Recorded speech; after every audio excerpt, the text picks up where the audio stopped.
السلام علیکم ورحمۃ اللہ وبرکاتہ۔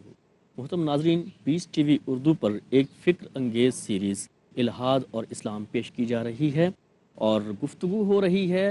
الحاد اور اسلام کے دوسرے حصے یعنی الحاد کے اسباب و عوامل پر، اور گزشتہ سے پیوستہ ہمارے پروگرام کا عنوان ہے آج والدین کی اسلامی نظام تربیت سے لا علمی۔ میں ہوں جعفر طیار، اور ہماری رہنمائی کے لیے اس سیریز کو جو بیان فرما رہے ہیں ڈاکٹر محمد حماد لکھوی حافظہ اللہ۔ ڈاکٹر صاحب، پچھلے پروگرام کے آخر میں ہم نے عملی تربیت کے حوالے سے بات کی تھی، تو آپ کیا سمجھتے ہیں کہ والدین کو اپنے بچوں کی عملی تربیت کے حوالے سے سب سے پہلے کیا سکھانا چاہیے؟ بسم اللہ الرحمن الرحیم۔ دیکھیں جی،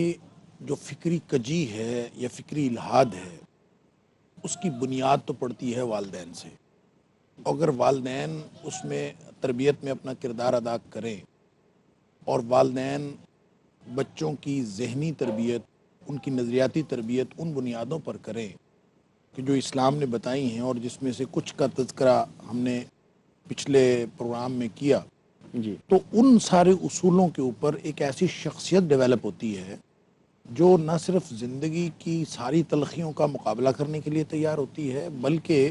اس کی جو نظریاتی اور فکری بنیاد ہے وہ عطا ہوتی ہے۔ پھر انسان کے اس انحراف اور اس الحاد کے امکانات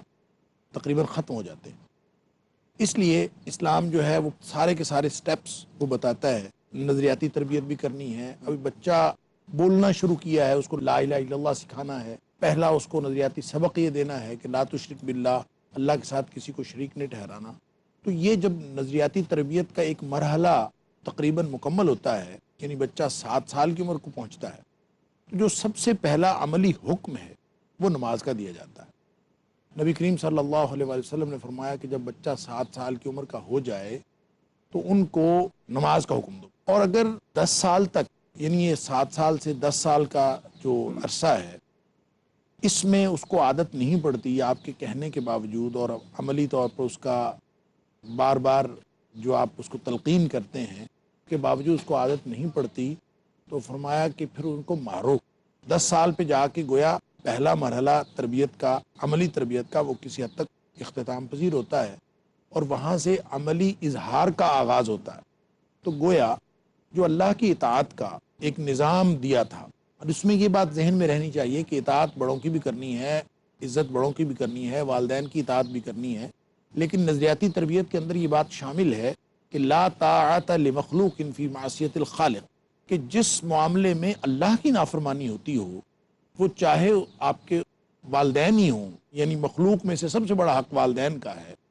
اور چاہے والدین ہی ہوں لیکن اللہ کی نافرمانی ہو رہی ہو تو والدین کی فرمانبرداری نہیں کرنی۔ اور قرآن پاک میں اللہ کریم نے فرمایا ہے کہ اگر وہ والدین تمہیں شرک کا بھی حکم دیں کہ ما لیس لک بہ علم، تمہیں جس بات کا علم ہی نہیں ہے،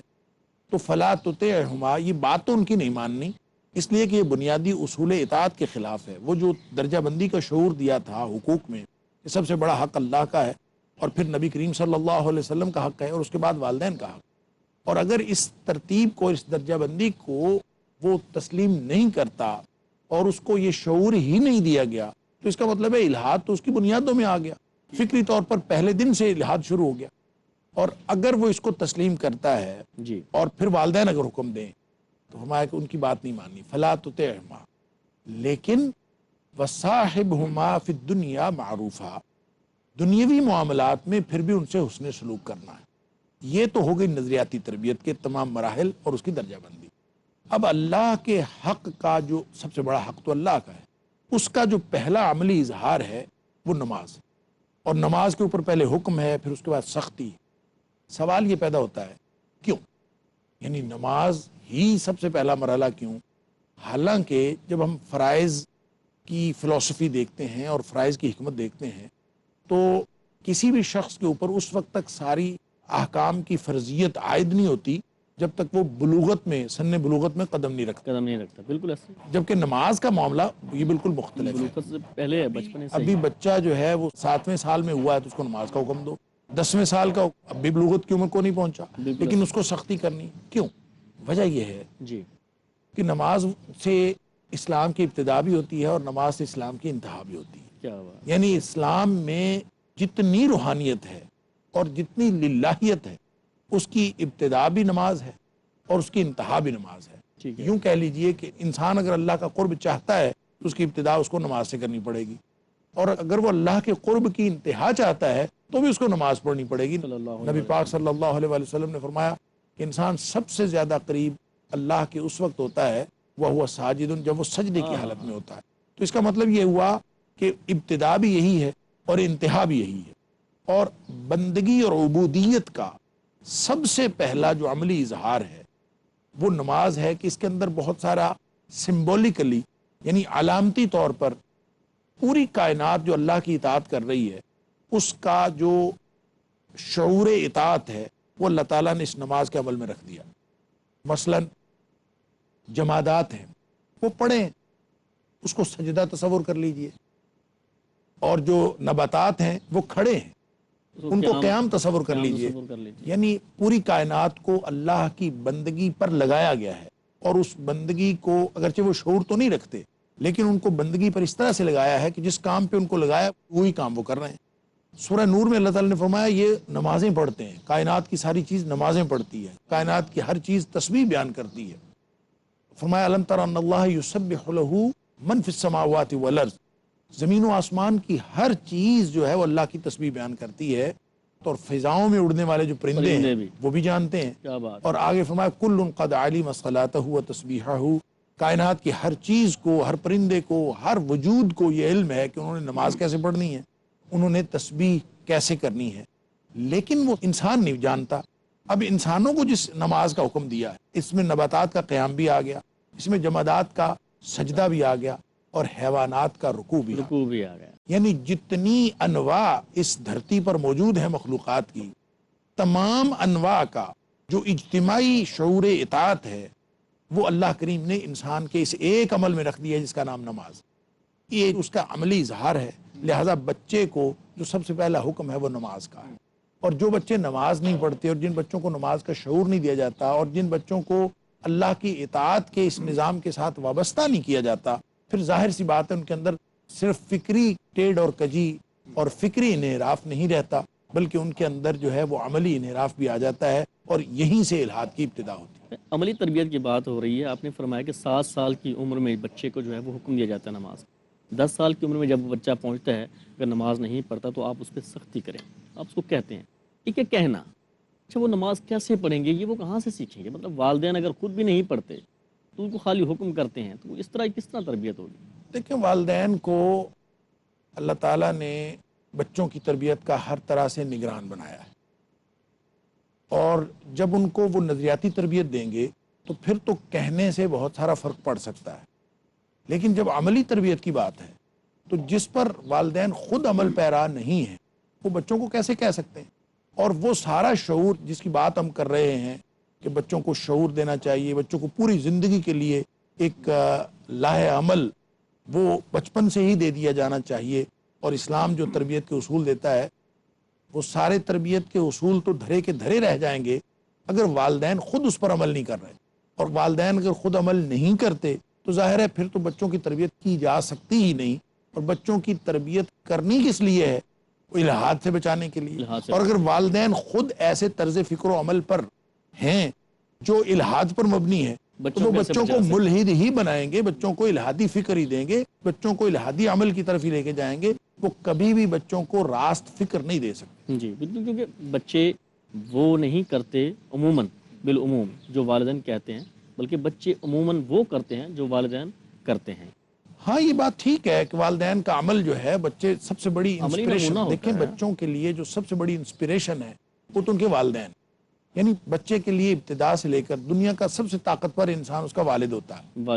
بالکل. اور بچے کے لیے جو سب سے محفوظ جگہ ہوتی ہے وہ والدہ کی گود ہوتی ہے. لہٰذا بچہ تو ابتدا سے آئیڈیلائز جس چیز کو کرتا ہے وہ اس کے والدین، یعنی اس کے والدین، اور والدین میں سے بھی سب سے پہلے اس کی ماں ہے. ماں چونکہ جن سے مخالف ہوتی ہے لڑکا ہونے کی صورت میں، لہٰذا بچہ سب سے زیادہ انسپریشن، اگر وہ میل بیبی ہے، لڑکا ہے، تو سب سے زیادہ انسپریشن وہ والد سے لیتا ہے. وہ محبت اور قرب اس کا تعلق اس کا والدہ کے ساتھ زیادہ ہوتا ہے. لیکن انسپریشن اپنے والد سے لے رہا ہوتا ہے کہ جو کچھ وہ والد کرتا ہے اس کو وہ دیکھتا ہے، اس کو وہ آئیڈیلائز کرتا ہے۔ دیکھیں اللہ تعالیٰ نے قرآن میں فرمایا کہ تم اپنے رب کی طرف بلایا کرو، اپنے رب کی طرف دعوت دیا کرو اور مشرکوں میں سے نہ ہو جاؤ۔ اس سے یہ نتیجہ نکلتا ہے کہ کوئی بھی شخص چاہے وہ کسی بھی مقام پر فائز ہے، اس کو دیکھ کر کوئی نہ کوئی آئیڈیلائز کر رہا ہے، اور جو اس کو آئیڈیلائز کر رہا ہے اگر وہ اس کو دیکھ کر، اس کے کردار کو دیکھ کر، اس کے گفتار کو دیکھ کر، اس کے اٹھنے بیٹھنے کو دیکھ کر، اس کے زندگی کے معمولات دیکھ کر کسی دوسرے کو رہنمائی مل رہی ہے اللہ کی طرف، تو اس کا مطلب یہ ہے کہ وہ شخص اطاعت کے نظام کے ساتھ وابستہ ہے۔ اور اگر اس کو اللہ کی طرف رہنمائی نہیں مل رہی تو اس کا مطلب یہ ہے کہ وہ اللہ تعالیٰ سے دور لے جانے کا سبب بن رہا ہے، اور اسی کو شرک کہتے ہیں۔ جو داعی اللہ نہیں ہوگا وہ لازماً داعی الی غیر اللہ ہوگا اور وہ مشرک ہوگا۔ لہٰذا والدین اگر اپنی تربیت سے اور اپنے اسوہ سے اور اپنے نمونہ ہونے کے اعتبار سے بچوں کے لیے اسلامیت کا نمونہ نہیں بنتے تو پھر وہ لازماً الحاد کا نمونہ بنتے ہیں۔ ڈاکٹر صاحب یہ بتائیے، بچوں کی تربیت کو دائمی بنانے کے لیے اسلام کیا شعور دیتا ہے؟ دیکھیں بچوں کو ایک تو تربیت دینی ہے ان کی ذات، یعنی اصلاح ذات کے لیے، اور بچے جو ہیں وہ اپنی ذاتی زندگی کس طرح سے گزاریں، یہ اس تربیت کا شعور نظریاتی طور پر بھی اور عملی طور پر شروع میں دے دیا گیا۔ اس سے آگے بڑھ کر بچپن میں ہی یعنی قرآن سے جو اصول تربیت ملتے ہیں، سورہ لقمان کی طرف ایک دفعہ پھر میں اشارہ کروں گا کہ پچھلے پروگرام میں نے عرض کیا کہ سورہ لقمان کے جو ابتدائی آیات ہیں جس میں حضرت لقمان نے اپنے بچے کو نصیحتیں کی ہیں، وہ اصل میں سارا کا سارا اصول تربیت، اور اس کی تفصیلات اتنی خوبصورت ہیں اور اتنے لطیف نکات ہیں اس کے اندر کہ اللہ تعالیٰ نے جو انسان کی پوری جو فکری اور عملی تشکیل ہے اس کو ابتدائی چند سالوں میں رکھ دیا ہے، اور اس کے لیے کون سے تربیتی اصول اپنانے چاہیے یہ اللہ تعالیٰ نے اس کا سارا اجمال وہاں پہ بیان فرما دیا ہے۔ تو اس کے بعد اس کو اسی وقت یہ بتانا ہے کہ وَأْمُرْ بِالْمَعْرُوفِ وَانْهَى عَنِ الْمُنْكَرِ، کہ تم نے نیکی کا حکم دینا ہے اور برائی سے روکنا ہے۔ نیکی کا حکم دینا ہے اور برائی سے روکنا ہے۔ اسی بات سے انشاءاللہ ہم اپنی بات کو جو ہے وہ کنٹینیو کریں گے، لیکن مجبوری ہے، وقت ہوا چاہتا ہے ایک بریک کا۔ ناظرین ملتے ہیں ایک مختصر سے بریک کے بعد۔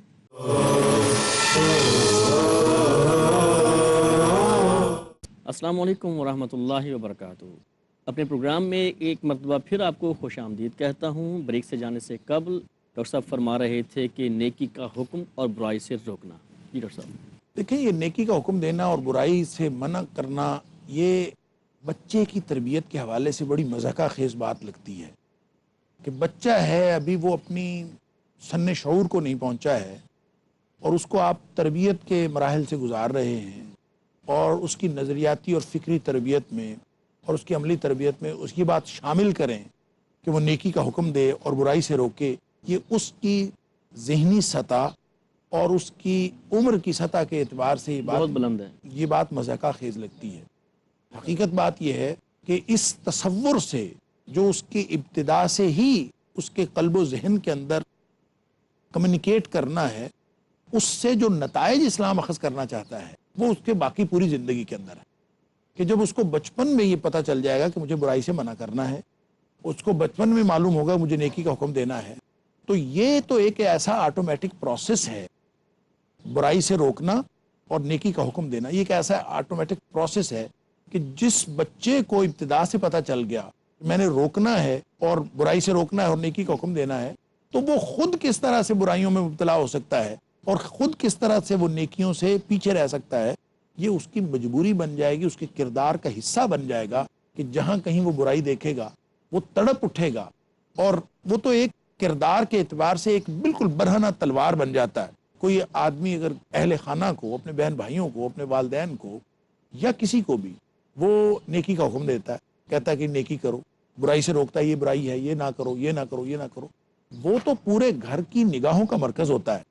اور اس سے نتیجہ یہ نکلتا ہے کہ اس کے کردار پہ اگر ادنا سا بھی دھبا ہو تو سب کو بہت نظر آتا ہے، اور ہر شخص نشاندہی کرتا ہے کہ تم دوسروں کو روکتے ہو کہ تمہارا اپنا کردار کیا ہے۔ اس سے اصل میں کردار کی وہ پختگی حاصل ہوتی ہے، اس امر بالمعروف اور نہی عن المنکر سے، جو اسلام ابتدا سے چاہتا ہے کہ بچے کے اندر وہ پختگی آ جائے تاکہ وہ کل کلاں پوری دنیا میں جو عملی زندگی میں قدم رکھے گا تو وہ جہاں بھی جائے گا پوری دنیا کے اندر امر بالمعروف اور نہی عن المنکر کا ایک نظام قائم کرے گا، پھر اس کو سمجھانے کی ضرورت نہیں پڑے گی کہ تم اب کس سچویشن میں کیا کرنا ہے، بلکہ پوری زندگی کے لیے اس کو ایک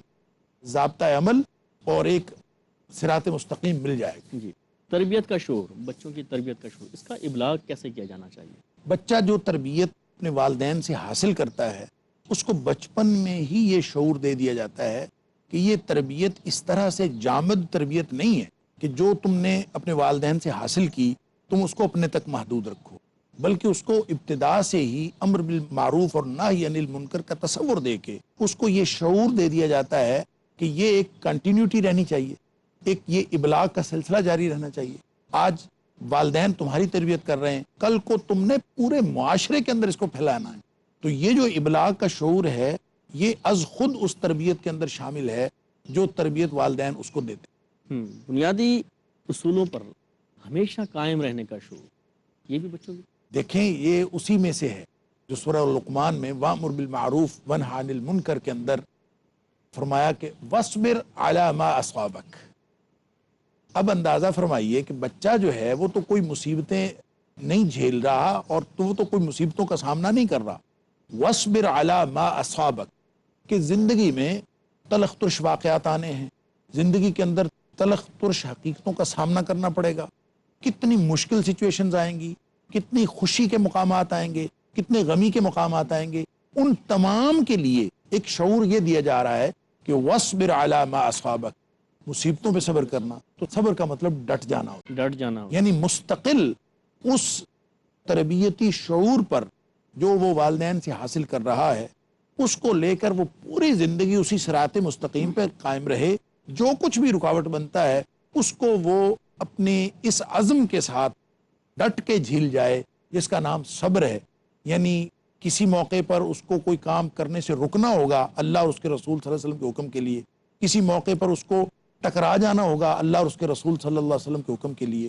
ان تمام چیزوں کے لیے اس کو شروع میں یہ بتا دیا جاتا ہے کہ وَاصْبِرْ عَلَى مَا أَصَابَكَ، تو نے صبر کرنا ہے۔ اور صبر کرنے کا یہ مطلب نہیں ہے کہ والدین اپنے بچوں کو یہ سکھائیں کہ بیٹا صبر کرو یعنی کچھ نہ کرو، نہیں، صبر کا مطلب ہوتا ہے کہ کسی بھی سچویشن کو دیکھ کر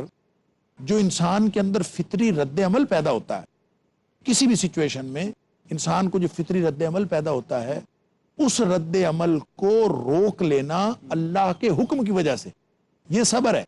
لہٰذا یہ جو وَاصْبِرْ عَلَى مَا أَصَابَكَ کی تربیت دی جا رہی ہے بچوں کو، اس کا مطلب یہ ہے کہ زندگی میں کوئی بھی سچویشن ان کو فیس کرنی پڑے، چاہے وہ انتہائی خوشی کا مقام ہو، چاہے انتہائی غمی کا مقام ہو، شدید خطرے سے مقابلہ ہو، اپنے سے بڑے دشمن کے ساتھ مقابلہ کرنا پڑ جائے، اس طرح کی جتنی بھی چیزیں ہیں اس پر وہ اللہ کے حکم پر ڈٹے رہیں۔ یہ وہ شعور ہے جو اس کو ابتدا سے ہی بچے کو دے دیا گیا ہے، اور اگر ایسی شعوری تربیت کسی بچے کی جائے گی تو وہ الحاد سے بچ سکتا ہے، اور جو والدین اس طرح کی تربیت نہیں کرتے ان کے بچے پھر الحاد کا شکار ہوتے ہیں، اور یہ شریعت کے جو بنیادی تربیت کے اصول ہیں ان کو اپنانا بہت ضروری ہے۔ بچوں کو صبر کی تلقین، بہت خوبصورت بات، اور اس سے زیادہ خوبصورت جو آپ نے صبر کی ڈیفینیشن بتائی ہے۔ ڈاکٹر صاحب، آج کے معاشرے میں آپ کیا دیکھتے ہیں کہ جو شریعت اسلامیہ نے سنہرے اصول والدین کو دیے ہیں بچوں کی تربیت کے حوالے سے، آپ عمل پیرا دیکھتے ہیں والدین کو وہ کر رہے ہیں؟ اگر وہ پورے نہیں کر رہے تو اس کے کیا نقصانات سامنے آ رہے ہیں؟ دیکھیں، والدین بنیادی طور پر خود ہی تعلیم یافتہ نہیں ہیں، خود ایسی تربیت کے مراحل سے نہیں گزرے جو ان کو شریعت کے ساتھ منسلک رکھ سکے، وگرنہ تربیت کا اگر وہ اصول اپنایا گیا ہوتا تو یہ تو تعلق باللہ کا ایک دائمی نظام ہے کہ انسان بچپن سے اپنے خالق کے ساتھ جڑ جاتا ہے اور اس عبدیت کے نظام کے ساتھ وابستہ ہو جاتا ہے، اور پوری زندگی اللہ اور اس کے رسول صلی اللہ علیہ وسلم کی اطاعت کو اپنا اوڑھنا بچھونا بنا لیتا ہے۔ تو پھر دیکھیں نا، قرآن کہتا ہے وَلَا تُصَعِّرْ خَدَّكَ لِلنَّاسِ وَلَا تَمْشِ فِي الْأَرْضِ مَرَحًا، کتنی چھوٹی چھوٹی ڈیٹیلز ہیں بتائی جا رہی ہیں کہ جب لوگوں کے ساتھ تمہارا آمنا سامنا ہوگا، کہیں انسان مقام مرتبے میں بڑا ہوتا ہے، کبھی انسان مقام مرتبے میں چھوٹا ہوتا ہے، اور کسی کے ساتھ گفتگو کرتے ہوئے، کسی کے ساتھ معاملات کرتے ہوئے وَلَا تُصَعِّرْ خَدَّكَ لِلنَّاسِ، لوگوں کے لیے اپنی گال نہیں پھلانی اور لوگوں کے لیے اپنا منہ اس طرح سے ٹیڑھا نہیں کرنا کہ جیسے ایک متکبرانہ انداز ہے وہ نہیں کرنا، وَلَا تَمْشِ فِي الْأَرْضِ مَرَحًا، اور اکڑ کر بھی نہیں چلنا۔ یہ ایسی لطیف باتیں ہیں کہ جن کا شعور اس سچویشن میں ہونے کے باوجود انسانوں کو نہیں ہوتا جو قرآن کہتا ہے کہ بچوں کو ابتدا سے دے دینی چاہیے، تاکہ بچے بڑے ہو کے پوری زندگی کے اندر ان کو اپنائیں اور تعلق باللہ کے اس نظام کے ساتھ وابستہ ہوں۔ جو والدین خود اس تربیت سے نہیں گزرے وہ بچوں کو کیا شعور دیں گے؟ اور جب بچوں کو وہ خود یہ شعور نہیں دے پاتے تو پھر بچے ابتدا سے ہی الحاد کا شکار ہو جاتے ہیں۔ الحاد کا شکار۔ میں اس میں یہ عرض کروں جی کہ والدین یہ چاہتے ہیں کہ ہمارا بچہ جو ہے وہ بہترین انسان بنے، لیکن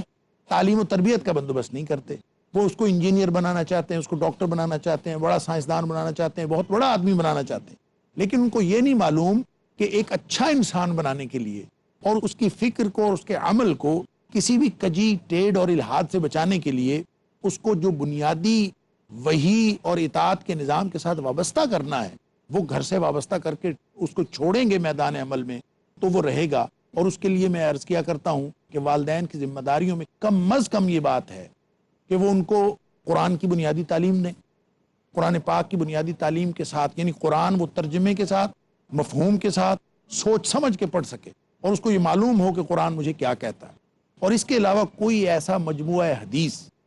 جس میں نبی کریم صلی اللہ علیہ وآلہ وسلم کی جو معمولات ہیں اور پوری زندگی میں جو اہم مواقع آتے ہیں اس میں کیا طرز عمل رکھنا ہے، اس کے بارے میں وہ پورے جملہ مسائل ان کا احاطہ ہو جائے، ایسا کوئی مجموعہ حدیث اس کو پڑھا دینا اور اس کو یہ شعور دے دینا کہ یہ نظام زندگی اس نظام اطاعت کے ساتھ وابستہ ہو جائے پوری زندگی کے لیے، یہ ہر والدین کا فرض ہے۔ اور یہ وہ فرض ایجوکیشن ہے